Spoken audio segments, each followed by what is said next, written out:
Bismillahirrahmanirrahim. Bismillahirrahmanirrahim. शुरू करेंगे universe chapter 11 from news country science class 8 और टॉपिक कर रहे हैं the life of a star begins its life as a massive cloud of dust and gases called a nebula. अब मैं आपको बताऊं कि सितारा बनता कैसे है। ये शुरू में दिखने में ऐसा सितारा नहीं होता, चमकता हुआ, ग्लिटर करता हुआ, शाइनी, ठीक है, या ट्विंकल करता हुआ। असल में ये शुरू में डस्ट और गैस जो है ना उसका एक क्लाउड होता है आपस में मिला हुआ। इसमें गैसेस भी होती हैं और डस्ट भी होता है। ये बहुत मैसिव क्लाउड होता है, बहुत बड़ा क्लाउड होता है जिसको हम नेब्यूला बुलाते हैं। Gravity causes the dust and gases to become compress together. अब ग्रेविटी जो कि ब्लैक होल से मिल रही है स्पेस के अंदर, वो इस गैस और डस्ट को अच्छे से कंप्रेस करती है, आपस में मिलाती है। जैसे हम आटे में नमक को मिक्स करते हैं ना, दबाते हैं, ऊपर से डो को नीड करते हैं, ठीक है। तो इसी तरह ग्रेविटी जो है वो खींचती है अपनी तरफ और ये गैस और डस्ट आपस में कंप्रेस हो जाते हैं। जिस तरह कि आपके फिजी ड्रिंक की बॉटल के अंदर गैस डाली जाती है लिक्विड के अंदर, इसी तरह यहाँ डस्ट पार्टिकल और गैस को, यानी सॉलिड और गैस को आपस में कंप्रेस करके एक स्टार की शक्ल देती है। As gravity gets stronger temperatures rises and the nebula becomes a protostar. अब क्या होता है कि ग्रेविटी जैसे जैसे स्ट्रॉन्ग होती जाएगी, टेम्परेचर इंक्रीज होता जाएगा और टेम्परेचर इंक्रीज होने से, राइज होने से क्या होगा, नेबुला एक प्रोटो स्टार बन जाएगा। पूरा स्टार तो नहीं बनेगा, लेकिन जैसे बच्चा पैदा होता है, एक न्यू बॉर्न बेबी होता है ना, तो इसी तरह जब स्टार न्यू न्यू होता है ना तो उसको हम प्रोटो स्टार बुलाते हैं। The rise in the temperature causes hydrogen atom to fuse together to become helium atoms, a process known as nuclear fusion. ये आपने बहुत अच्छे से याद करना है कि ये जो हमें अक्सर अरोरास नज़र आते हैं आर्टिक के ऊपर, जो ग्रीन लहरें नज़र आती हैं, वो लहरें भी किस वजह से होती हैं, फ्यूजन हो रही होती है। हाइड्रोजन एटम और हीलियम एटम्स आपस में फ्यूज़ हो रहे होते हैं और क्लाइड कर रहे होते हैं। इस वजह से वो हमें सब्ज़ रोशनियाँ आसमान पे दिखने को मिलती हैं। तो इसमें भी वो यही कह रहे हैं कि स्पेस के अंदर जैसे जैसे टेम्परेचर राइज करता जाएगा, हाइड्रोजन एटम फ्यूज़ होगा किसके अंदर, हीलियम एटम के अंदर फ्यूज़ हो जाएगा। फ्यूज़ का मतलब है कंप्लीटली डिसॉल्व हो जाना, हीलियम एटम का हिस्सा बन जाएगा। और इस प्रोसेस को हम बुलाते हैं न्यूक्लियर फ्यूजन, क्योंकि इसमें हाइड्रोजन और हीलियम दोनों एटम्स हैं जो आपस में फ्यूज़ हो रहे हैं। As helium atom form, energy in the form of heat and light is released. अब क्या हुआ, हीलियम एटम जो है बन गया हाइड्रोजन एटम के साथ फ्यूज़ होकर। अब ये अपने अंदर से एनर्जी दे रहा है, किन दो शक्लों में, अपने अंदर से हीट भी निकाल रहा है और लाइट भी दे रहा है।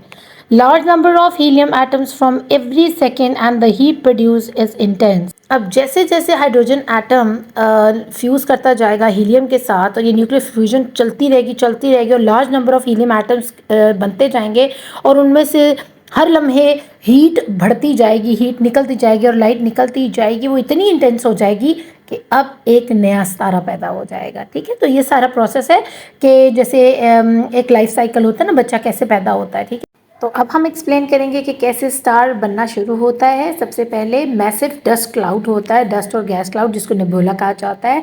उस नेबुला को ग्रेविटी कंप्रेस करती है। जैसे ही वो कंप्रेस करती है, जितनी ग्रेविटी स्ट्रॉन्गर होती जाएगी, टेम्परेचर इंक्रीज करता जाता है नेबुले का और वो प्रोटोस्टार की शक्ल इख्तियार कर लेता है। अब प्रोटोस्टार से आगे टेम्परेचर जो राइज होता है वो क्यों होता है, क्योंकि हाइड्रोजन एटम और हीलियम एटम की आपस में फ्यूजन हो रही होती है और वो आपस में टकरा रहे होते हैं। और जैसे जैसे वो फ्यूजन होती जाती है, इसको न्यूक्लियर फ्यूजन बुलाते हैं। और फिर एक नया हीलियम एटम फॉर्म होता है जिसके अंदर से हीट और लाइट दोनों निकलते हैं। अब न्यूक्लियर फ्यूजन से ये वाली हीलियम एटम्स का बनना जारी रहता है उस वक्त तक जब तक कि large number of helium atoms नहीं पैदा हो जाते। और जैसे ही large number of helium atom produce होते हैं, वो अपने अंदर से इंटेंस हीट प्रोड्यूस करते हैं जो कि एक नए स्टार के बनने या पैदा होने का सबब होती है। और इसी को हम कहते हैं the star is called a main sequence star. चलिए हम देखते हैं, जब एक नया सितारा बन गया और वो मेन सीक्वेंस स्टार की शक्ल में आ गया तो आगे वो क्या करता है, अपनी बाकी ज़िंदगी कैसे गुजारता है। For the next 4 to 5 billion years the star will continue to produce heat and light energy by nuclear fusion. अब अगले 4 से 5 बिलियन ईयर्स तक सितारा चमक भी देता रहेगा, रोशनी भी देता रहेगा और लाइट एनर्जी और हीट भी देता रहेगा। लाइट और हीट दोनों एनर्जीज हैं, ठीक है। और उसके अंदर न्यूक्लियर फ्यूजन होती रहेगी, यानी हाइड्रोजन और हीलियम के आपस में टकराते रहेंगे और हीट और लाइट निकलती रहेगी। Eventually however the star will run out of hydrogen and nuclear fusion will stop. अब क्या होगा कि आफ्टर 4 to 5 बिलियन ईयर्स, ठीक है, उसमें से हाइड्रोजन जो है ना कम होना शुरू हो जाएगी उस सितारे में से, और फिर इस वजह से न्यूक्लियर फ्यूजन भी डिस्टर्ब होगी, वो भी बंद हो जाएगी, क्योंकि हाइड्रोजन होगी तो न्यूक्लियर फ्यूजन टेक प्लेस हो सकती है ना, क्योंकि हीलियम के एटम से हाइड्रोजन का टकराना ज़रूरी है। जब हाइड्रोजन ही नहीं है तो हीलियम के एटम से क्या चीज़ टकराएगी जिससे न्यूक्लियर फ्यूजन हो, इसलिए ये ख़त्म हो जाती है।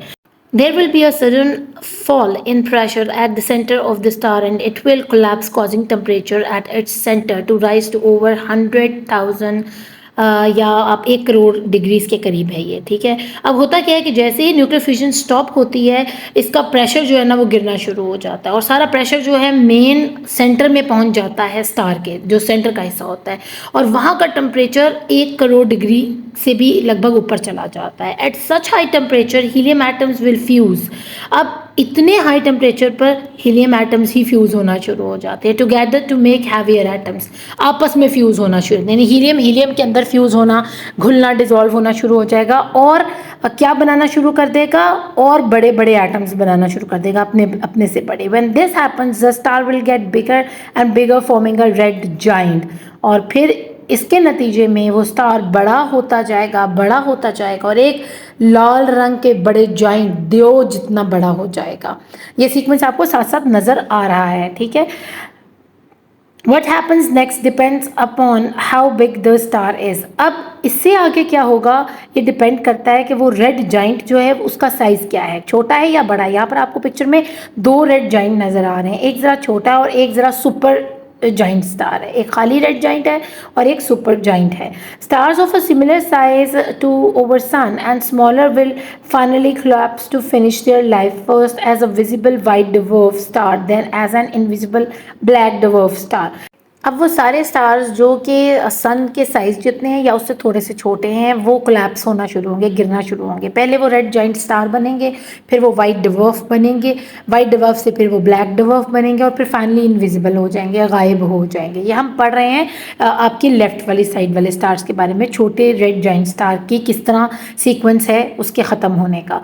अब चलते हैं ऐसे स्टार जो सन से बिगर हैं, ठीक है ना, जो सन से बहुत बड़े साइज़ के हैं।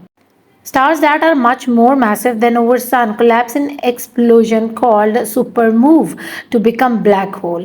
अब क्या होगा कि जो सितारे हमारे सूरज से बड़े साइज़ के हैं, उनको बहुत मैसिव हैं, बहुत बड़े हैं, तो वो कैसे अपने आप को कोलैप्स करेंगे, वो एक्सप्लोड होंगे, उनके अंदर बम फटेगा बहुत बड़ा सा, और उसको हम बुलाते हैं सुपरमूव। जो उसका बम फटना है या उसका एक्सप्लोसिव होना है, एक्सप्लोजन होना उसके अंदर, टू बिकम ब्लैक होल। और वो ऐसा क्यों कर रहे हैं, अपने आप को क्यों फाड़ रहे हैं, ब्लैक होल बनने के लिए, बहुत बड़े फुल ग्रेविटी वाला ब्लैक होल बनने के लिए। The gravitational pull of black hole is so strong that not even light can escape it.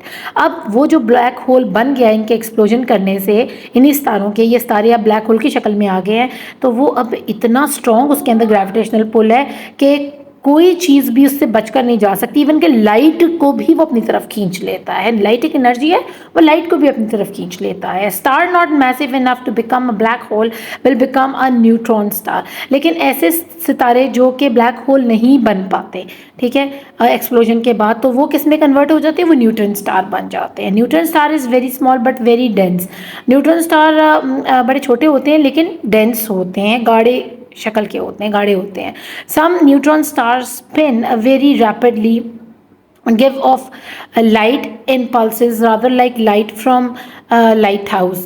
Those are called pulse stars या पल्सर, ठीक है। और ऐसे सितारे जो कि मैसिव एक्सप्लोजन के बाद भी ब्लैक होल नहीं बन पाते, वो न्यूट्रॉन स्टार बने। न्यूट्रॉन स्टार डेंस होता है, साइज़ में थोड़ा छोटा होता है, लेकिन ये स्टार बहुत तेज़ी से मूव करते हैं, और ऐसे मूव करते हैं जैसे कि आपको टावर जो है ना, समंदर के पास टावर लगा होता है, लाइट टावर होता है, जो शिप्स को अपनी तरफ बुलाता है कि इस तरफ आओ या इस तरफ आइलैंड है, तो वो गोल गोल लाइट घूम रही होती है तेज़ी से, बस इसी तरह ये मूव करते हैं, अपनी लाइट को शो करवाते हैं लाइट हाउस की तरह। और ऐसे लगता है जैसे कि लाइट बुझ रही है और जल रही है, बुझ रही है और जल रही है, जैसे हमारी धड़कन धक धक धक धक हो रही है ना, इस तरह वो लाइट बुझ रही है, ऑन ऑफ हो रही है, ऑन ऑफ हो रही है। इन सितारों को पल्सर सितारा बोला जाता है। और एक पल्सर सितारे का नाम है तारिक, ठीक है ना, उसके बारे में आपको पता होगा। उसमें से धक धक की साउंड भी आ रही है, जैसे कोई दस्तक दे रहा है, ठीक है। और उसमें कुरान में भी बाकायदा इस सितारे का जिक्र है। तो उम्मीद करती हूँ यहाँ तक के टॉपिक के आपको अच्छे समझ आए। अपना खूब ख्याल रखिएगा। Thank you for watching. अल्लाह निगहबान।